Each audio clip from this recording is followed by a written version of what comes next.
Uh,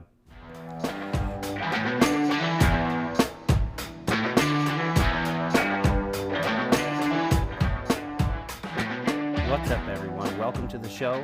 Thanks for tuning in. I'm Aaron Hepler, your host. Today we're talking to Mitchell Shirk. He is an agronomist and an expert on land management, especially when it comes to deer hunting. This guy knows his food, knows his plants, knows the animals that love to eat them. It's springtime, so we're really gearing up towards doing a lot of scouting and getting ready for turkey season. But today we're going to be talking a little bit about deer hunting, a little bit how you can find property that deer really prefer, and a little bit about bear hunting and a little bit about their scouting, because Mitch just really has a passion for that. And we may slip in a few more things. So again, welcome to the show. This is In Camp Podcast. The weather was fine. It was really sunny, a little bit windy, but the area we went to had so much snow, and it was like an inch of ice crust on top of the snow. Oh yeah, walking in that's miserable. Oh, dude. At some point, Rich and I got onto a road that somebody had been walking on snowshoes with. And I'm like, oh great, we can step in this guy's tracks. Well, it was great for like the first 10 yards, and we realized this guy must have been like 8 feet tall and had like a 34-inch stride. Because we were like bunny hopping to try to get on these, and I think we ended up doing 6 miles to go get a camera. Oh gosh. And on the way back, we both didn't want to go onto the road, so we're trying to look for patchy areas in the woods or something where we could try to find sheds, and it was not better. And at some point, I'm like, we both don't want to do it, so let's just go. And it was pretty miserable. And then there was nothing on the camera. Oh, jeez. It died, so I don't know if the batteries glitched or what, but oh well. Is what it is. Yeah. Anyway, I have on the other end of the line. Other end of the table, so to speak. Other end of the table, because we are live. This is gonna be podcast number 1, but it's the second attempt. Yeah. It is the second attempt. And it's actually the second attempt to this mediocre intro, and we'll do an actual intro in the beginning, so you'll hear it. But today, I have my good buddy, my bro in town, Mr. Mitchell Shirk. Thank you for having me, pals. It's fun. Thanks, dude. We had some technical difficulties there for a second, but now... Get used to it if you're going to start a podcast. That's all I can tell you. And the timer is actually working. So since this is going to be the first episode, I just kind of want to go over a little bit of why I started it. Yeah, please. Why did you start a podcast? I don't know. Everybody tells me maybe it's a good idea. You know what? Everybody says I should, but then some guys are like, "Do you really want to?" But you should. Man, I love getting to have a good conversation with a friend. Maybe somebody could be a new friend, or just learning stuff. Mm-hmm. But really, I am passionate about everything outdoors. Not just, I love deer hunting. It is obviously my favorite. I love hunting with a bow. I love hunting with a gun. I love deer hunting. I love walking around the woods. But there's a lot of other things I love too. I love fishing for bass and bluegills, and I love hunting with a bird dog. And really, I love learning anything new about hunting and fishing in general. Like, over the last couple of years, I've got to saltwater fish a little bit. And Mm-hmm. I don't want to miss out on talking about that stuff. I think if you're a sportsman, especially if you live in Pennsylvania, there's a season for everything. Absolutely. And I want to talk about the season for everything. And I think the other thing that you and I share in common, and we get to talk about a lot, is our faith in Jesus. And I think that's important to me too. And whether or not I talk about it directly on this podcast or whether it's incorporated, that's something I don't want to miss out on, because it's worth sharing. 100%. So that's just a little bit of the podcast. We're going to dig into some cool stuff today. I think it's awesome that you're doing it. I really do. I mean, it's a long time coming for you, but I think it's going to be an awesome. I'm anxious to see what you got. Yeah, thanks, man. I've been saying I was going to do it for quite a while now, so You're a man of your word. I'm pretty excited. So, Mitchell, tell me a little bit about Mitchell. Man, I grew up in southeast Pennsylvania. I've been ate alive with hunting my whole life. I grew up, I remember when I was 4 years old, bits and pieces of going turkey hunting with my uncle. And it was actually before turkey season opened. It was like a week or two before we went and scouted. He took me with, and the parts I remember were walking behind him. I couldn't keep up with him in the morning. It was right at gray light, and he had a bird goblin he wanted to go set up on and call in for me to see. I remember I couldn't keep up with him, and then I remember sitting on his lap when the bird popped its head over like 15 yards in front of us over this log, and I just remember that vividly, and like that kind of stuff has just stuck with me. I just deer and turkey and bear hunting, and I've just been ate up with my whole life. And I started a podcast for Pennsylvania Woodsmen on Sportsman's Empire Podcast Network in 2021. Been doing that ever since. That's been a ride. It's been a journey. I learned a lot, met a lot of new people, a lot of good new friendships and relationships and experiences I've had from that, and it's been a ride, and I enjoy every bit of it. Yeah.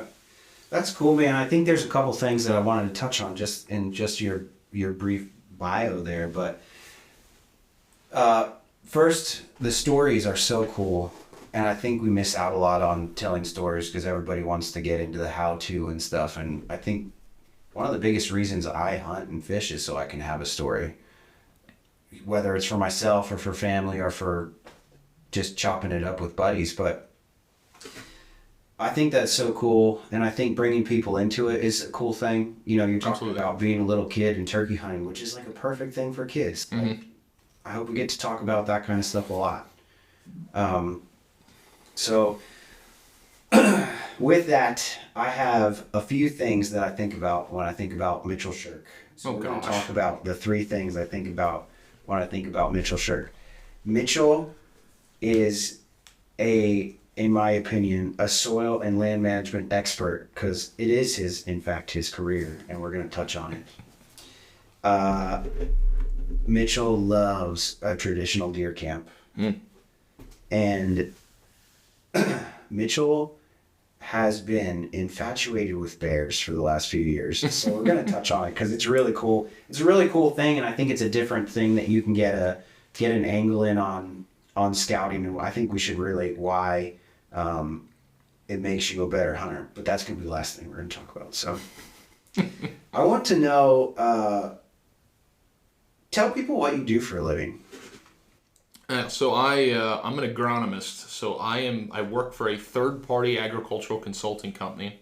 Our company is made up, it's 50% regulatory work. So, the farms that apply manure and have animals on the farm have a specific amount of regulation they need to follow. And that might include things like a nutrient management plan and manure management plan and conservation plan that calculates soil loss on our farm. And we write those regulatory plans. And then the other half of it is strictly agronomics. It's strictly trying to maximize crop yield, maximize profitability in the crops that we grow, whether that's growing forages for animals on the farm or whether that's grain that's getting sold to a market.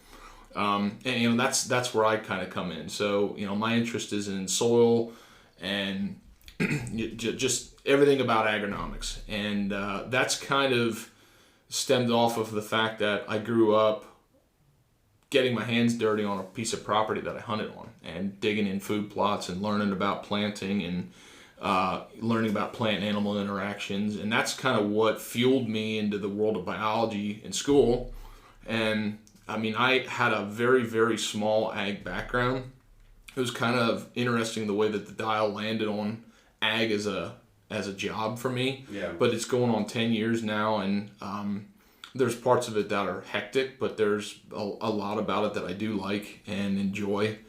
And it really relates well to the whole land management side of things because you can correlate so much with plant health and nutrition and yada yada into the private land side of deer hunting, which is where I cut my teeth on and learned a lot and have a lot of passion for doing that. I think it's so cool when we've gotten to scout together. I know a little bit about tree. My dad was a forestry major at Penn State before he went to nursing, obviously. But, Okay.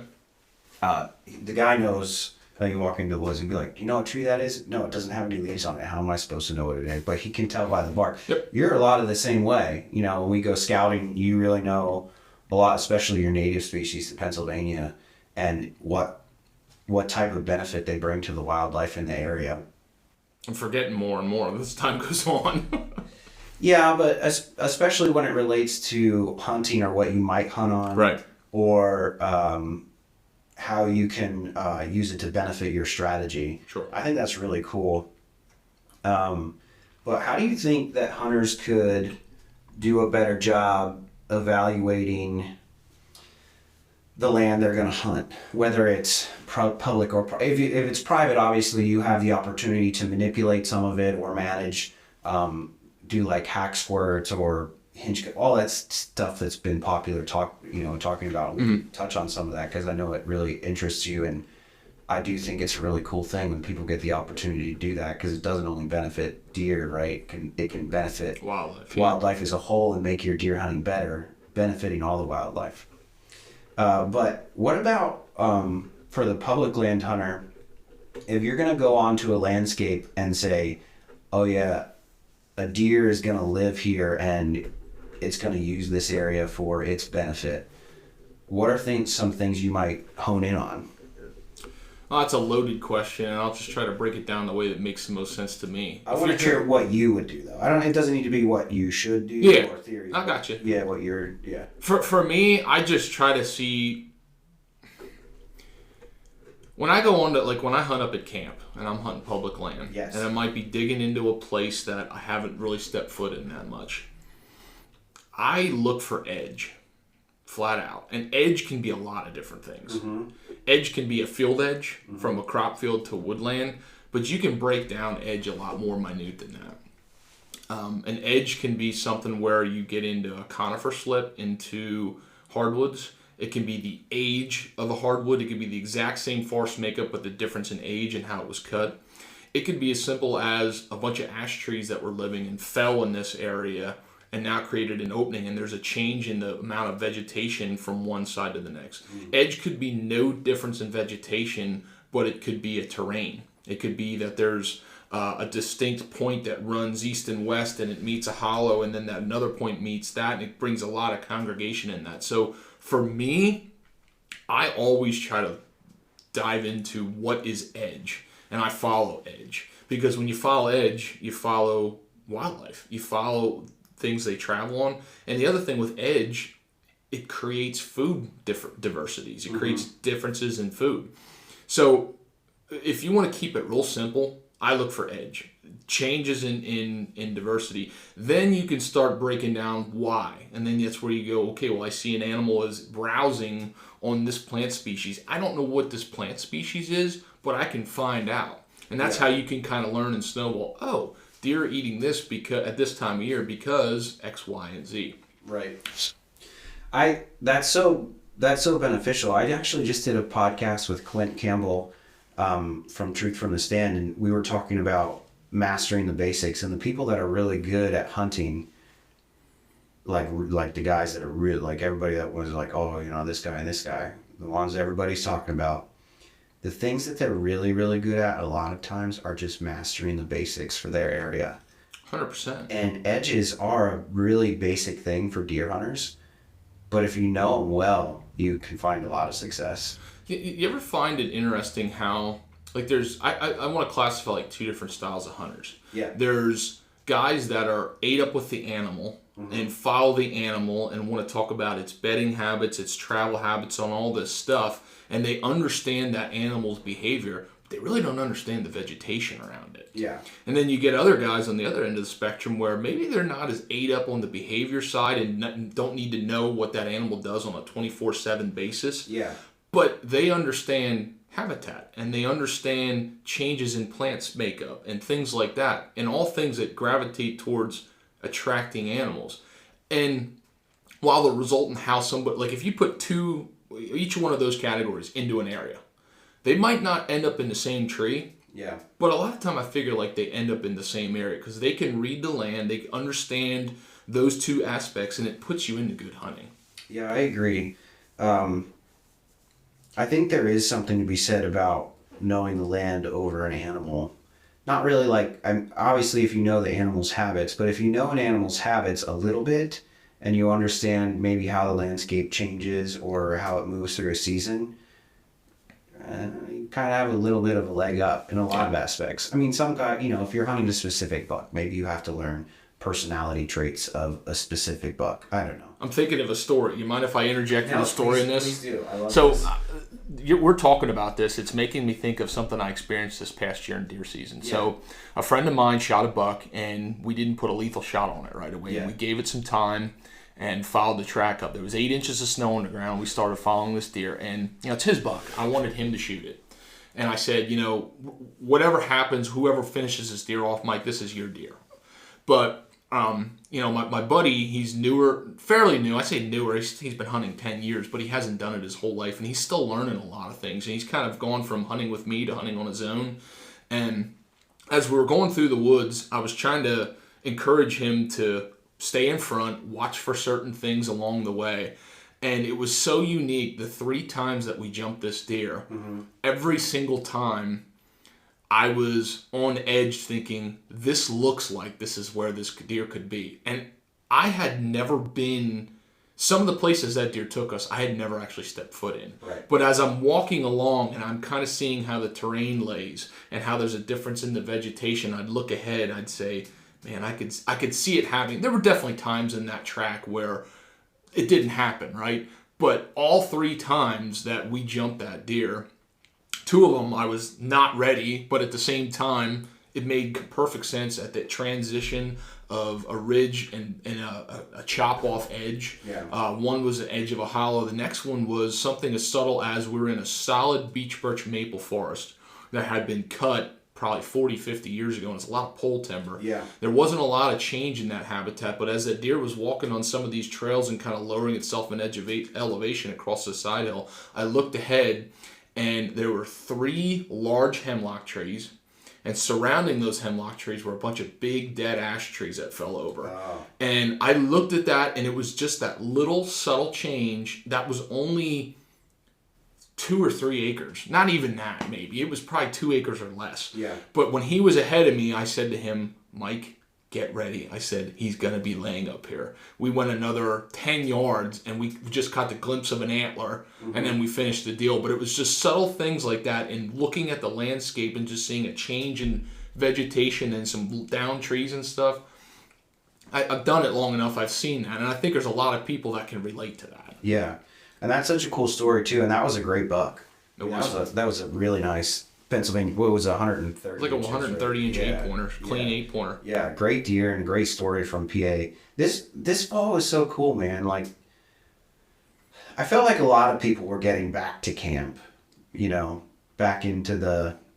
I mean, you always get to go to camp, but I experienced like a camp vibe. Yeah. But never really did the overnight Northwoods, Pennsylvania thing.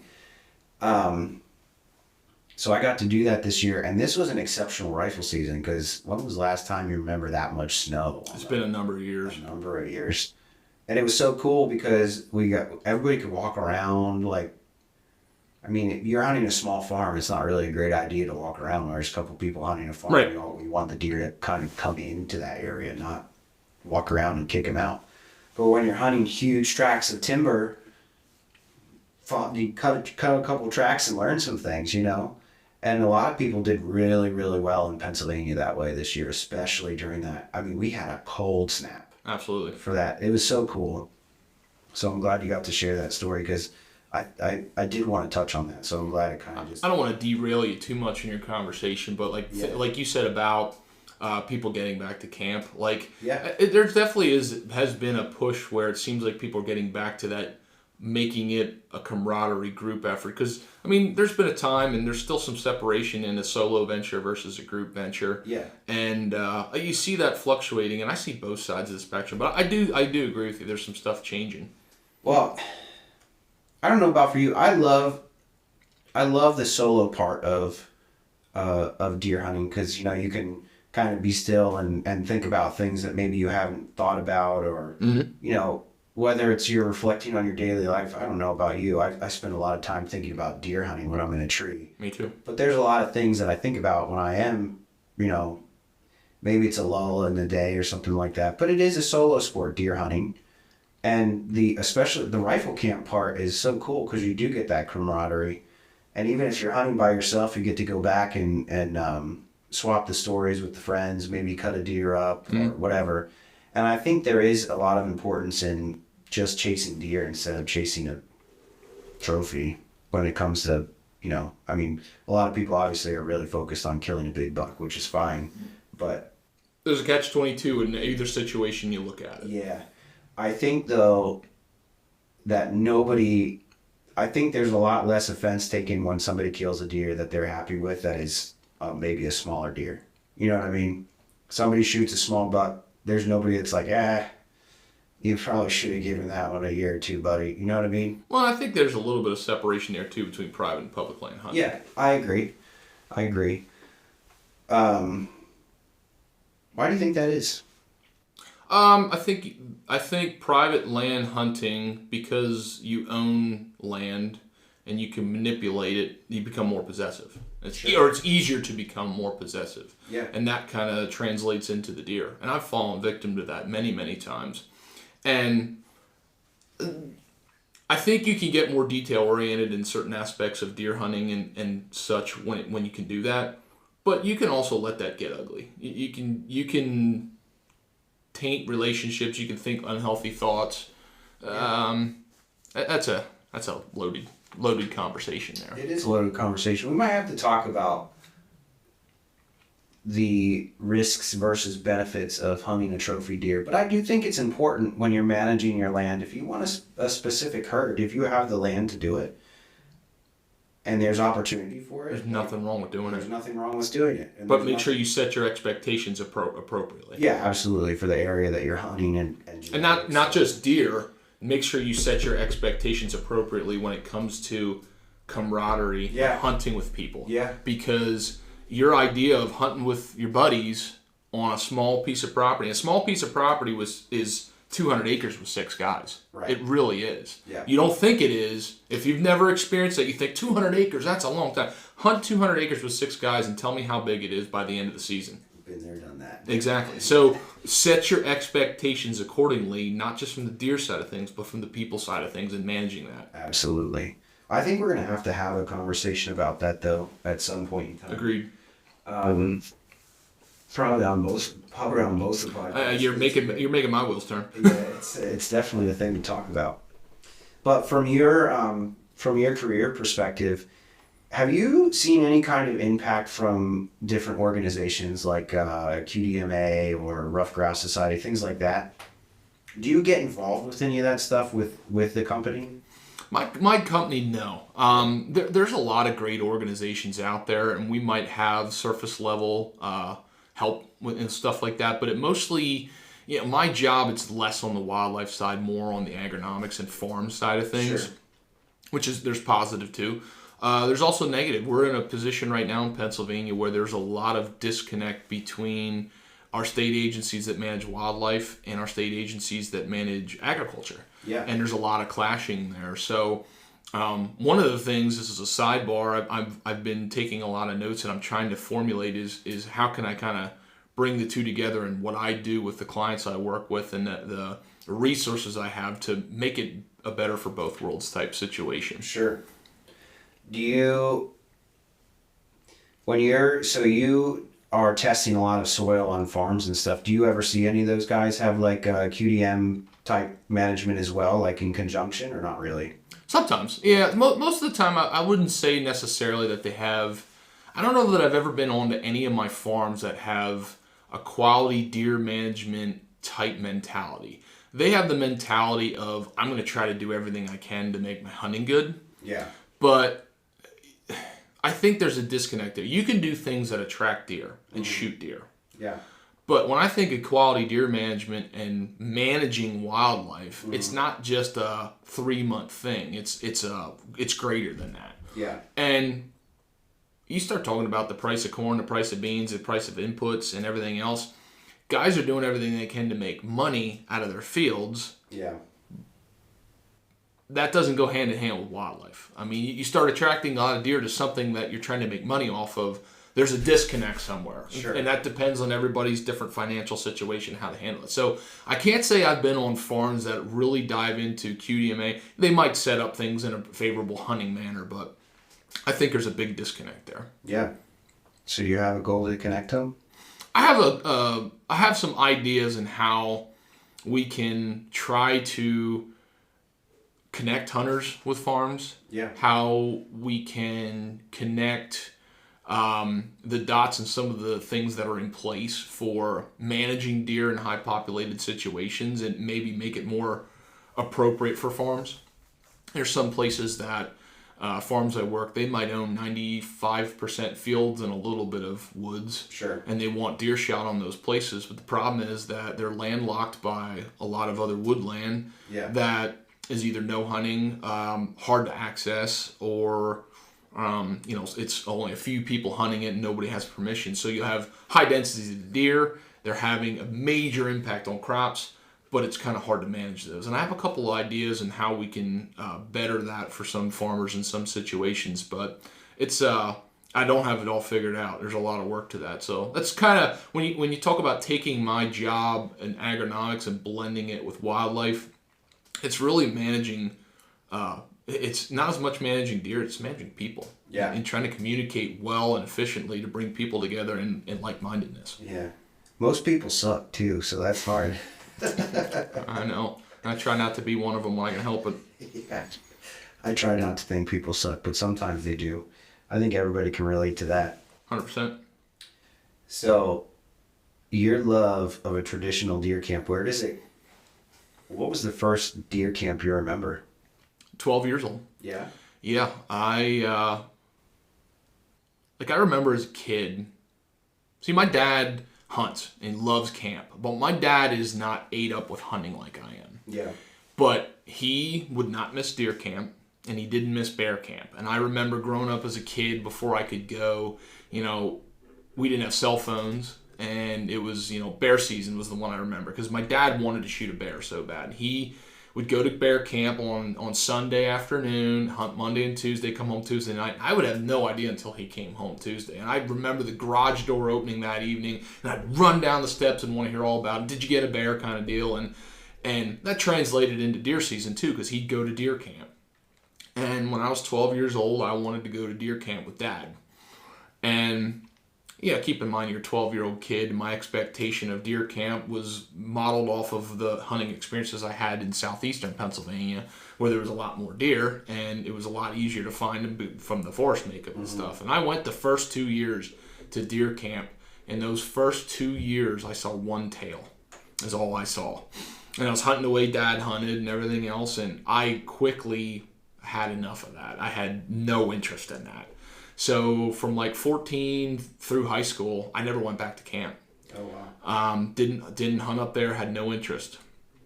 I went to college. My college that I went to was about 25 minutes from camp. Okay. So deer season would roll around. I have this thing where I never wanted to miss the opening day of rifle season, regardless of the circumstances. Even if I had all my tags filled, I wanted to be in the woods the first day of rifle season. Yeah. So I'd go back to camp. And I brought some of my buddies with. And they started meeting my buddies and guys at camp and developing relationships. And we started having a lot of fun. And it rekindled the flame. And when I graduated college, I started going back to camp. And it depended when. It might not be the first day, but it was usually that first week. Sometime I'd go back for a little. I shot at the time it was the biggest buck I'd ever killed. I shot a beautiful 9-pointer for my camp opening day rifle season in like 2019. And man, that was another thing, just another thing that just lit the fire. And that the story of getting it out was another one. I mean, that was an all-day adventure because of the stupidity on my end, but that was a story that has stuck in camp. And now we've continued to add on and have family and friends, and now we have an annual tradition of a day with 2 camps coming together and drives. And now I've put 2 cork boards up on the wall at camp, and we keep adding to the picture board, and it's memories. And I tell you what, that is the most fun I have out of anything. Yeah, and like you said, it's something you didn't even want to miss rifle season ever, whether you had tags or not. And I've been the same way. I think I missed one that I didn't. I filled a buck tag in archery, and I had to work, so I couldn't get a switch. And I was just like, well, at least I killed a buck. But it always hurts a little bit when I miss it, because there is that. I mean, there's a maybe a memorable cork bird in everybody's brain when it comes to deer hunting. Like, all the stories and all the memories that you have from it. It's just the memory, like a corkboard full of memories, whether it's pictures or stories or whatever it is, and you come back to get to tell those kind of things. And that's so cool. You get to even bring two camps together to do deer drives and really just, enjoy the PA woods. Those North Woods are so awesome. Well, they are. It's a different style hunting, and I think put it this way, what I learned hunting in Southeast Pennsylvania and being ate up with it and learning about habitat and learning about better deer hunting and all that stuff, there was some differences, don't get me wrong, when I transitioned to going and hunting bigger woods, public land, but that really laid a foundation for being successful because it made me think outside the box and hunt differently and be able to find deer in a different setting and a lower deer density and things like that. And Yeah. I love it. Yeah. Yeah, and I think it's, this was my first, like I said, I said this in the beginning, I think, if this wasn't the second time, but this was my first time at a Northwoods deer camp in PA. And it is definitely a different vibe up there. Yeah. I mean, the company is always fun, but just the whole area is, there's not if you drive past a garage door that's open, it's full of orange and deer hanging. Yep. You know what I mean? Like, everybody is hunting up there. And it almost carries over into everything. I mean, I can't say, we were there this past weekend shed hunting or whatever and scouting a little bit. I can't say I saw a whole lot of, I didn't see a whole lot of people out shed hunting or anything like that, but, there was some people up fixing their camps up or, the camps were closed down. You just know that area is for that, almost sole purpose of, enjoying a good hunt, no matter what kind it is, really. What's wild to think is it was 3, 4, 5 times that 30, 40, 50 years ago. It truly is dying in some ways. Now there's been some revival in other ways too. I mean, obviously, guys like your buddy Rich that has his camp up there and has revived that. My camp, I feel like there's been some revival. I think some of the people in our generation and younger, I think they are looking for more of that adventure style versus the how do I want to put it, materialistic side of things. When I say materialistic, I mean this is me personally. When I hunted at home more, I was very much about as big a buck as I could possibly shoot. Yeah. And would chase that. And in some ways I still am that way. But it's different. I haven't been able to really put my finger on it or put it into words how, but it's more relaxed. It's more fun. Yeah, I agree. I think the other thing too that people don't realize is you get kind of complacent sometimes at home too. Oh yeah. You're at home and you don't have to, the area really well. I know that like the back of my hand, nothing's going to be happening in that woods today or whatever. I can tell you that I've hiked a lot around here. And now this is kind of taking a different angle, but it's still talking about the big woods. I've hunted a lot around here and I've walked a lot of the woods and I've seen a decent number of grouse here. And I'm always like, I'll take my dog grouse hunting here.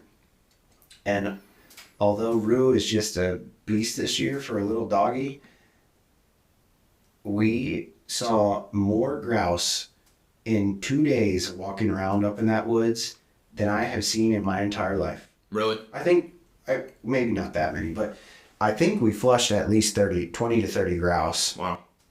And he would put his nose in a pile of something and then a bird would go out. It was really cool. And he's still kind of learning. He doesn't really know what a grouse is. He's still kind of learning that scent. He knows now, but the amount of wildlife, the deer density can be low in some areas because of, in my opinion, because the tracks are massive. Yeah. And you get into a pocket where there is a lot of wildlife in those woods. I have never come across a place in Pennsylvania where populations of wildlife were uniformly dispersed. Right. They're always clumped Yeah. around a resource. Yeah, agreed. So I just think there's just such a different vibe up there, and it's really exciting for people that haven't gotten to experience it. I hope more people get to, and I hope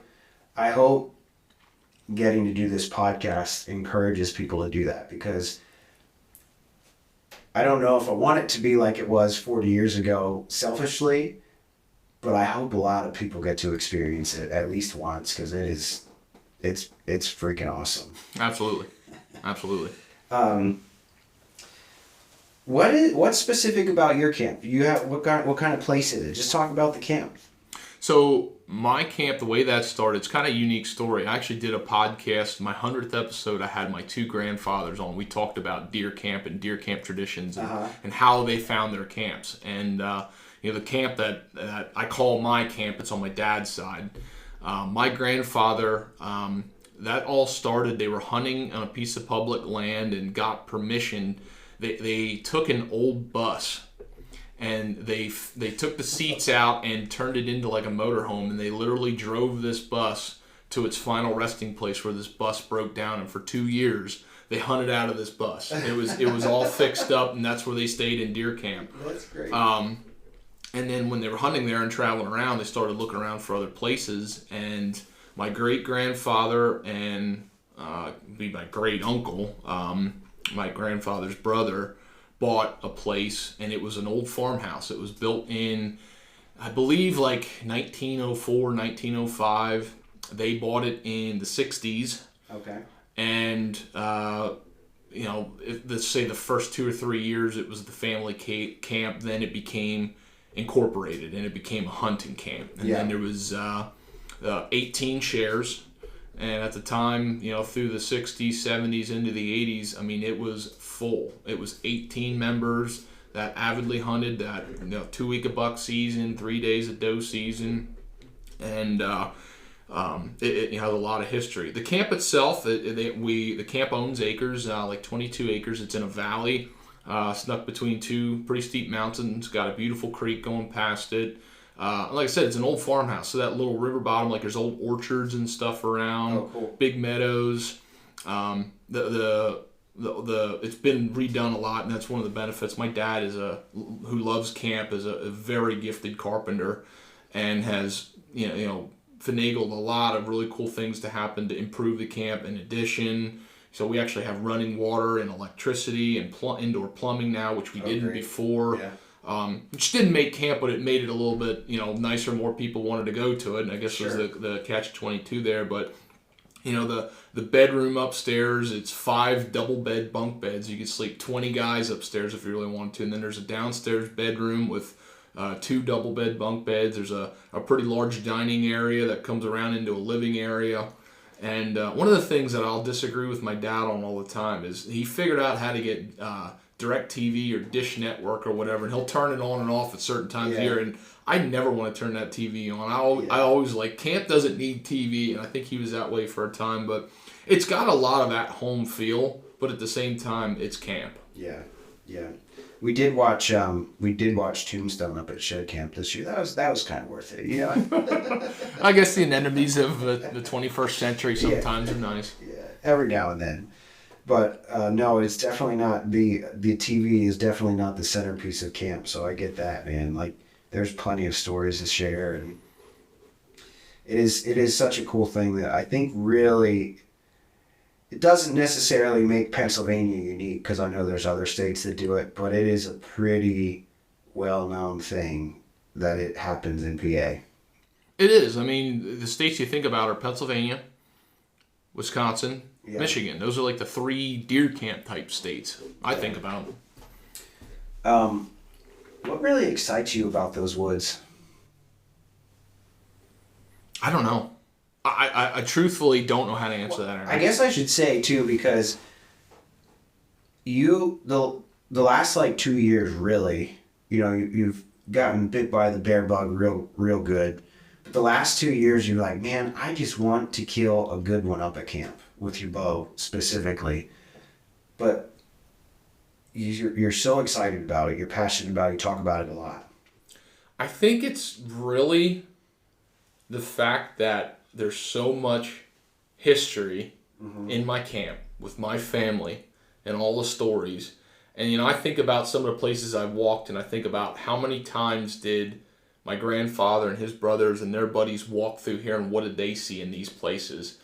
And you could do that anywhere, but there's a personal connection to this. Sure. And I think that personal connection with the stories, I want to be part of those stories. I want to be part of that and be able to pass those stories on about those woods. And I know you could do it anywhere. And you know, I talk about this with my buddy Clayton a lot. You know, we'll be driving in an area, and it doesn't take much for us to say, man, kind of looks cool. I'd like to check that area. And we've never been there. Yeah.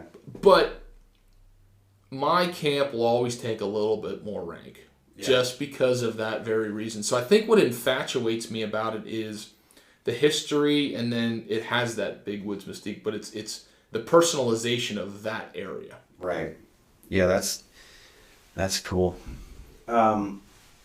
Does passing camp on mean something to you in a big way? In some ways. You got some kids. Yeah. I'd love to. So here's the one of the catch-22s about our camp. Our camp was a deer camp. Mm-hmm. And a lot of the northern camps that own land had an opportunity to sell gas rights at one point or another. And that created revenue.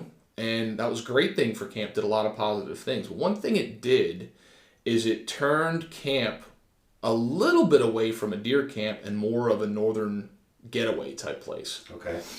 And when the hunting died, you know, there was only a few camp members that actually used camp. So 18 members, there was only a couple of them that used it. It was kind of like, man, this is kind of nice. Yeah. Well, now that you've created at-home amenities, toilet, nice kitchen, all that stuff, camp gets used a lot, and the demand to be a member in camp is a lot greater now. So with that, I'm still waiting to become a member. Now, I can go there anytime I want with any of the members, and most of them are my family, so I get to go there a lot. Sure. But I'm not personally a member. Okay. And, you know, I question the future of my camp as far as me being in it. Right. Because as time goes on, there's a potential I might find a new place, and I want to make my own and create that exact same thing. I would love to create continue on and carry on the tradition of our camp. Right. But if it's not in the cards, I'm accepted the fact that I'm okay with that. But what I'd like to pass on to my kids and the next generation is everything we've already talked about, and I don't think the places matter as much as the principles. Sure. I agree a lot. I agree a lot with that, because it's pouring time into somebody you care about. For one, you know, your kids are one of the most important things. And I think, you know, obviously we wouldn't be here talking if our dads didn't do it for us. Right. So, well, I mean, everybody in our family, like your uncles, my uncle, you know, I think it's just, it is such and we're blessed in that regard. Yeah. And there's probably people that listen to this and say, well, I don't have that. Yeah. Well, there's still a lot of opportunity out there to network and meet people and have opportunities. Get outside your comfort zone, do stuff like that. And you building this camaraderie in camp, like when something's hard, you all do the hard thing together. Like if somebody hit a deer and I need buddies to go find it, you got a whole camp that's ready to help you. And you'll get to a point in camp sometimes where the guys will get older and say, we're not going to do the hard thing. We're going to do the easy thing and kick back and relax at camp. But that's okay, too. We'll hear the story when you get back. Yeah. But I think there is, like, some kind of... maybe they paid it forward. You know what I mean? Like, hey, I did the suffering, and now I get to watch it. You know? Right. But I think there is something because they know what you're doing or know what you're going through or that kind of thing. I think that's kind of a cool aspect of it, too. So we do have some time left, but we need to dig into some bears because Mitchell likes bear hunting a lot. It's not a jab; it's a good thing because you killed what, 3 bears in the last 3 years? Two bears in the last 3 years. And this was the 3rd season you went to Jersey, right? 3rd season I went to Jersey. Yeah, Jersey reopened in 2022 under emergency action in the December season. Yeah. So I went down and got my butt kicked, and then put some hard work in, and was able to kill a bear each of the years since. Yeah, and your camp there has done great for the last couple of years. We have. It's a lot of fun. Yeah. So tell me a little bit about Jersey bears. What's the deal with Jersey bears? They're plentiful. Yeah. They're plentiful. So I guess like the governor had shut down the hunt for 5 years? It was a while, right? Yeah, I mean, when I think back to being a kid, I remember John Corzine was our governor, and he was ultra left and shut the bear hunt down. And then they had Governor Chris Christie, who was Republican. Yeah. And he opened the bear hunt during his term. And then the current governor there now, I don't remember his name, but he ran on "I'll shut the bear hunt down," and he did. They voted him in, and that was the first thing he did. Yeah. But the problem is the bear population. People don't realize this with New Jersey. New Jersey is got absolutely everything a bear would want. Yeah. It has so much of it, and it's highly populated, so it creates bear and people interaction problems. It's farmed. So there's pockets that are providing a ton of food next to great habitat. Sure. So it's got everything you'd want for bear. And I think it was 2022 that under emergency action, the governor and everything in our legal system passed the bear hunt to try to lower bear numbers, and it's been open ever since. They renewed the bear management plan. There's supposed to be a hunt for 5 years since the renewal. Okay. Yeah, it's definitely a worthwhile investment to go, do the scouting. I mean, you and your crew have put in some really good work. And how many have you shot in camp? Well, how many of them shot versus how many of us should have shot is a different conversation. Well, that first year you guys really took it seriously. It was a lot. You guys saw a lot of bears. Well, we actually saw more year 2 than we did year 1. Okay.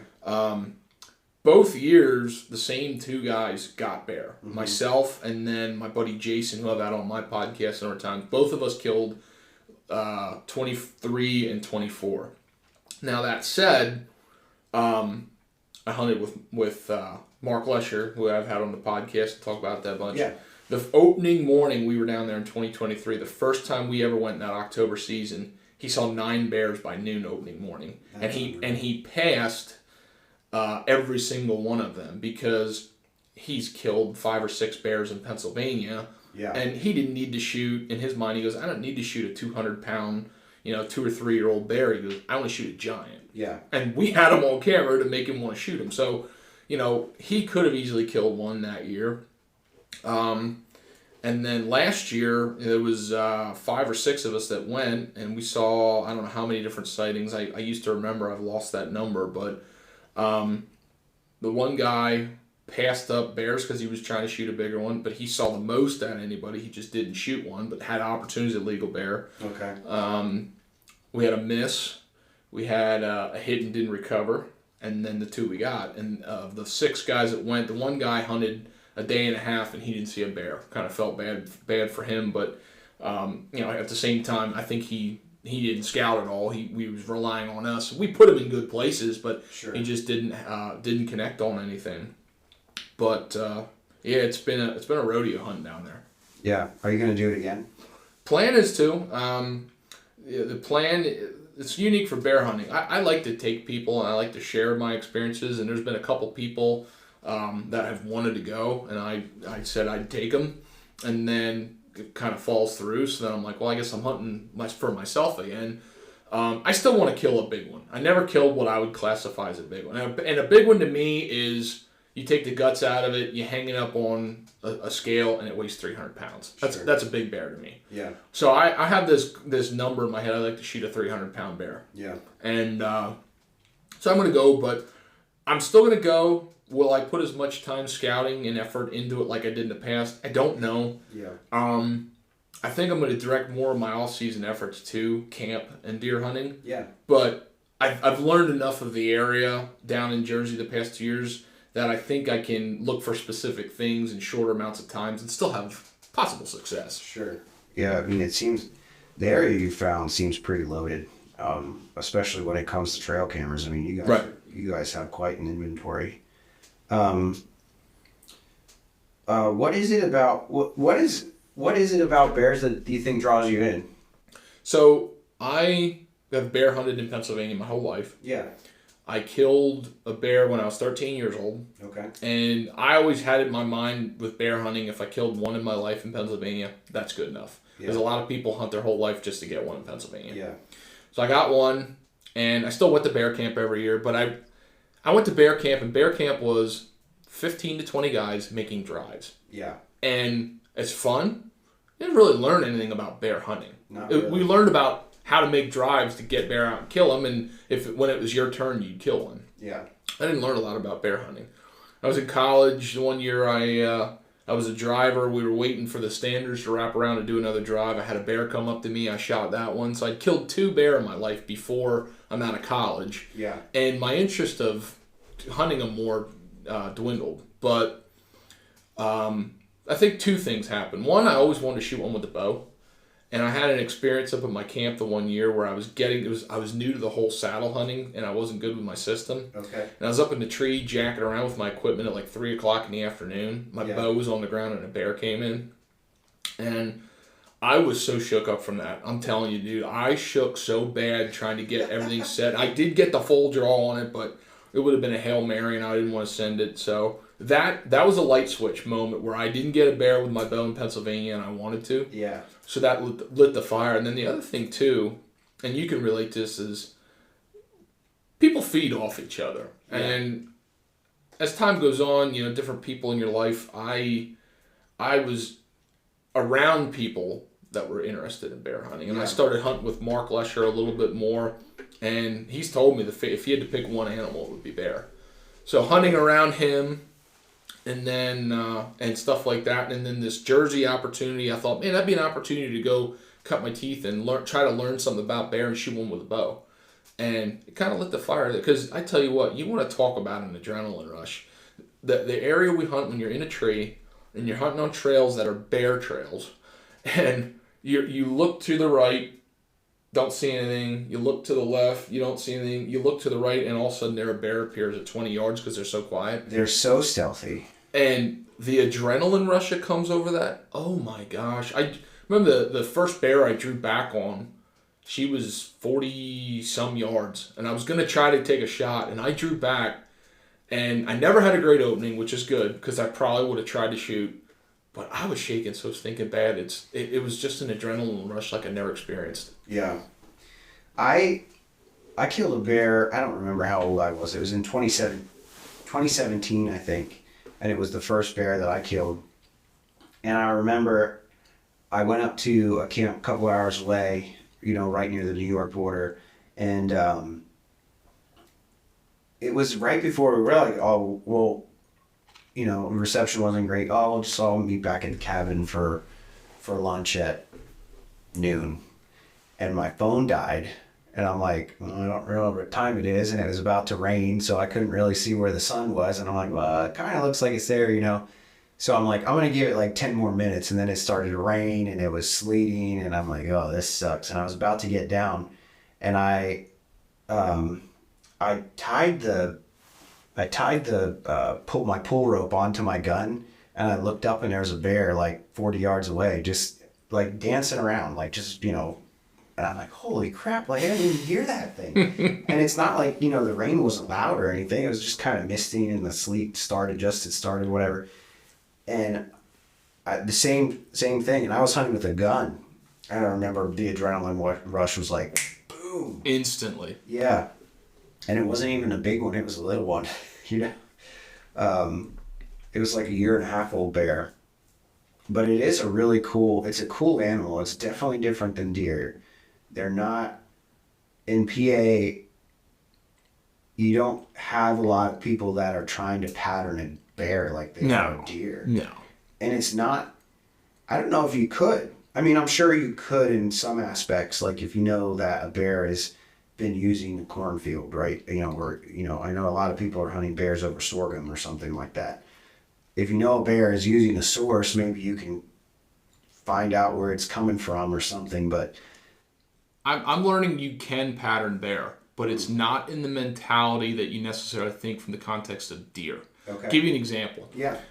Mark Lesher this year, he went to, we were super duper dry this fall. Mm-hmm. Like I had nothing I'd ever seen October into November. And he had scouted up at his camp for bear, knew where there was food and stuff, and hunted an area where there was food. But what made his decision the first morning he went into this spot was the fact that it was so dry, and he knew that there was this one spring on this one ridge, how many miles back, And he thought that makes sense that I'm going to sit there. I've seen bear in that area. There's good adjacent cover. There's good food, and there's a very limited water source. And sure enough, he saw one, and of course his gun misfired, and he didn't get it. But it's little tidbits of woodsmanship like that I think help with bear. The thing I learned when I started this process, I had my mentality of like a deer. What's their home range? That's the area I'm looking at. Like, think about the tracts of land around here, that whatever size they are. You know how to break that down and find, like, if it's a 500-acre tract out here, you could go out on that 500 acres and you could figure out how to kill a deer. Yeah. Might take some time, but with the scale in which deer operate, you can figure it out and go kill one. Yeah.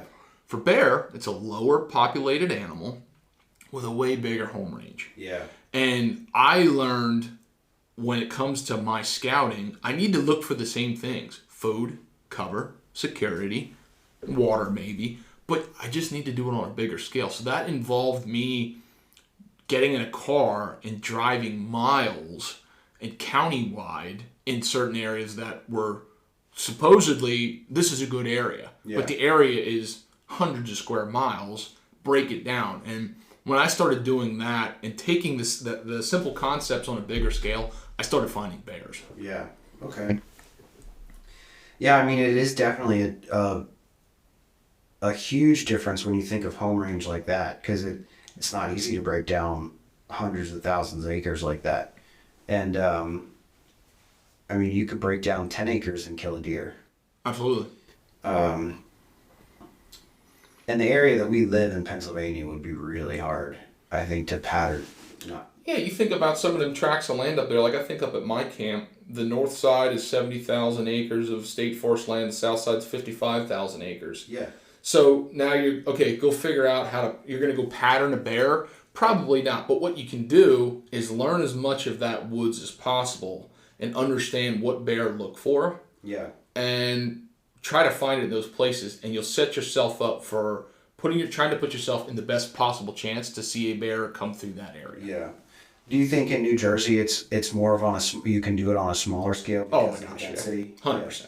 Yeah, New Jersey's a lot different. Like, I'm trying to relate in a lot of what I'm talking about to Pennsylvania. Yeah. But some of what I'm saying applies to Jersey. Some of Jersey's just easier. I mean, if you want to kill a bear, if you're in your life and you're like, I want to kill a bear. Yeah. And you're willing to actually do the work. That's the other thing. People talk, I want to shoot a bear, I want to shoot a bear. Bear hunting is work. Yeah. Bear hunting, the fun ends when you pull the trigger, because if you don't drop them in the place that they're at, they're going to go into some of the nasty stuff you can ever imagine. And if it's got any size to it, they don't drag like a deer. Right. So getting them out is a chore. You got to have some of the right gear. You got to have help. You got to take care of the meat quickly. Yeah.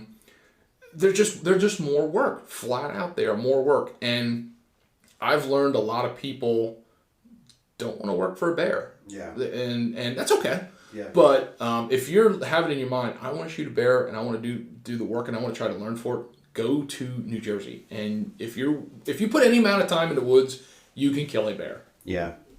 You heard it from the master himself. I don't know about that. Jersey is to deer or to bear what Iowa is to deer. It could be. I never thought about it that way, but it could be. I don't know. Wisconsin might be a close second. I guess people like to hunt Wisconsin for bears too. But there's a lot more in Jersey probably. I think...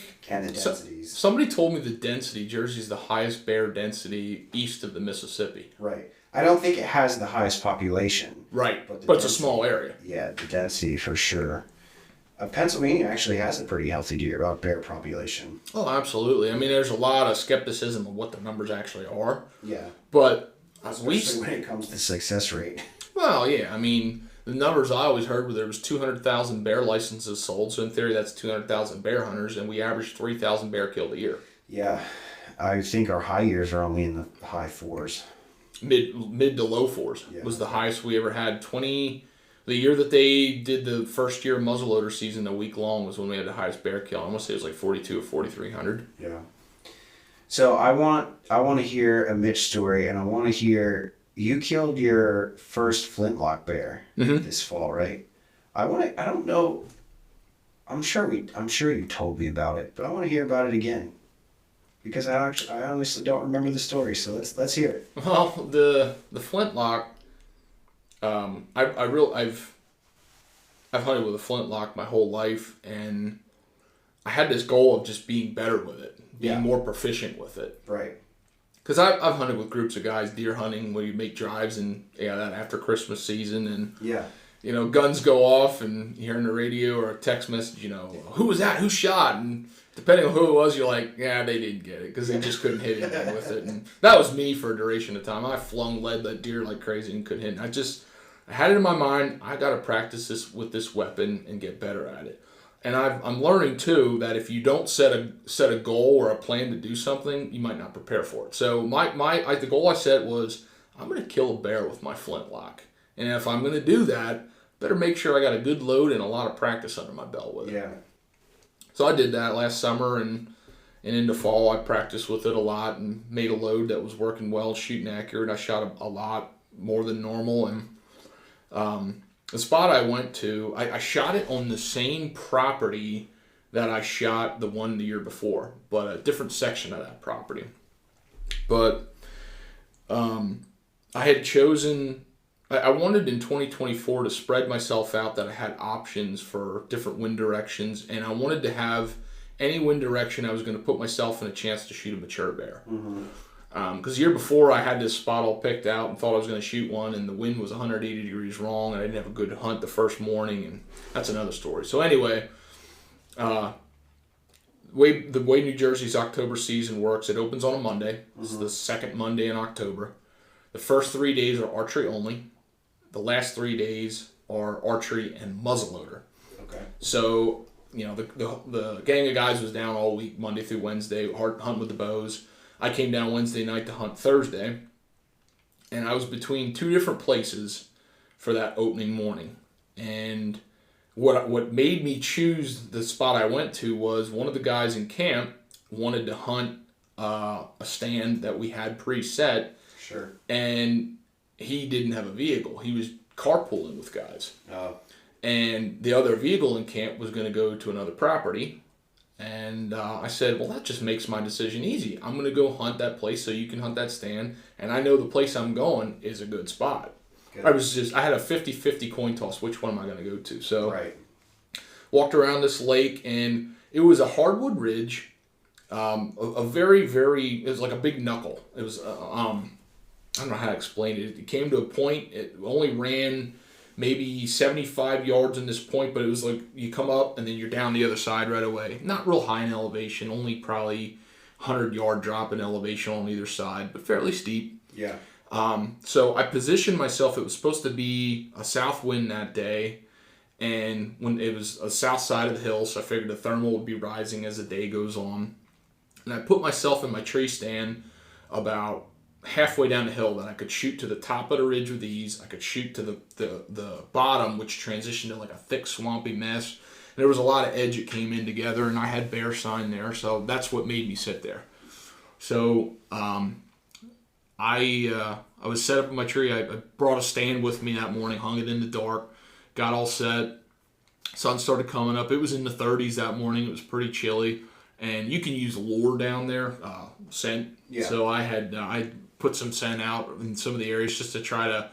My thought is it going to bring a bear to me? Maybe, but I think it's more along the lines of if a bear comes in, they have such a better smell than deer. Yeah. And I'd like to keep them around long enough to get a shot if they're getting a whiff of both of us. Yeah, sure. So I was about 8 o'clock. Hadn't seen anything in that morning other than squirrels, but around 8 o'clock I heard something over the ridge, and I thought it was squirrels at first because it was just leaves. But then I finally heard a stick break. Well, I knew it wasn't a squirrel breaking a stick, and I figured that has to be a bear, so I stood up, and I looked at the top of the ridge, and coming over the backside, again, it's a finger ridge, so they're coming up, gets to the top, and drops towards to my side. And I see this bush shaking, and then see this big black ball coming out. And put the binoculars up, looked at it. Yep, no doubt, that's good enough for me. That's a great bear.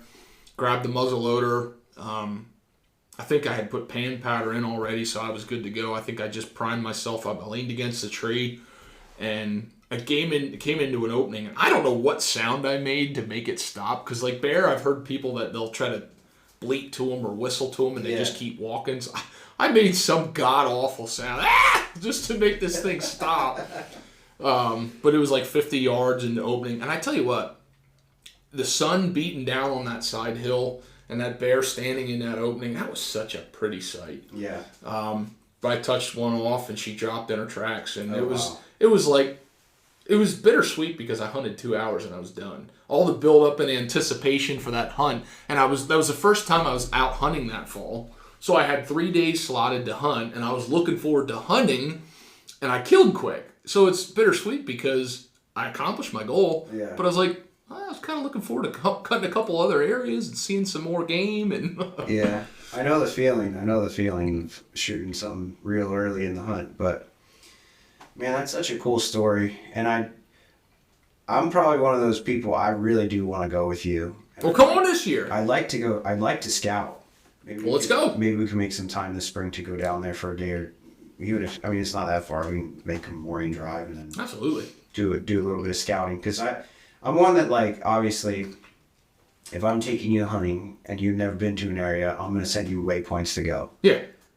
Like, I'm also the kind of person that's like, I want to do it. Like, I want to go, and the scouting part is experiencing the hunt as much as the hunt is. Absolutely. Because there's so much, I think you're invested in it then. Well, do you ever shoot something that you weren't invested into it and it didn't mean as much to you? Yes and no. Because I guess there's a different investment in some things. Like the elk that I killed a couple of years ago, I killed 2 hours into my first day. But there was investment in, like, obviously I didn't scout for the elk. We were scouting for elk. But we used a drop camp, and there was a lot of preparation to go on that hunt. A lot of looking at map. Okay, now we know the area that we're going. Looking at maps. Planning the drive, planning the things you got to bring. So there's like a different element to that. I think there's a lot different element to that than like deer. Like I'm thinking deer hunting. Like you deer hunt yourself, right? And you do all your work and hard work, and then you just can't make it happen. Somebody goes, hey, check this spot out over here. You've never been to it, and you go in and you shoot something. Yeah. I've never had that happen to me, but like I've had things that are similar. And then like it's exciting. Hey, I accomplished my goal. I wanted to fill a tag, but at the same time, I was like, well, that didn't feel as good as some of the other ones that I worked hard for. No, I know what you're talking about. But there is something, I think when you build good relationships like we have, I think there is something to be said like, hey man, if I'm really struggling or you're really struggling, I'm going to be like, you got to check this waypoint out. Right. But we're scouting buddies, and we know the effort that we put in to go find that. So I think there is some value into those type of hunts. Sure. Especially it is kind of cool to kill something in a spot you've never been before. Oh yeah. So there is some aspect of that. But we are a little over an hour into this, and it was a great conversation. I think it went better. Went the way you wanted it to. It went the way I Good. wanted it to. But Mitch, I didn't do this the first time, and this is something that you do on your podcast often. But let's pray before we finish this bad boy out. Sounds like a plan. Dear God, I just thank you for my good buddy Mitch. I thank you for the camaraderie that we got to share here, swapping stories. And I just ask that you be with us through this week, be with us through this season, and be with us in this podcast. Thank you for the things that Mitch and I get to share when we do this kind of thing. Thank you that we get to share you. In your name we pray. Amen. Amen. Thanks, buddy. Thanks, man.